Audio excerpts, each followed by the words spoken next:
Hey everyone, welcome back to the channel. In this video, I'm going to quickly show you how to log in to Udemy using your password.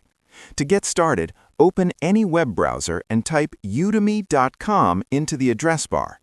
Once the home page loads, you'll see different course categories and recommendations, but focus on the top right corner of the screen and click on the Login button. A login window will appear, asking for your email address and password. Enter the email you used when creating your Udemy account, making sure it's the correct one, especially if you have multiple email addresses.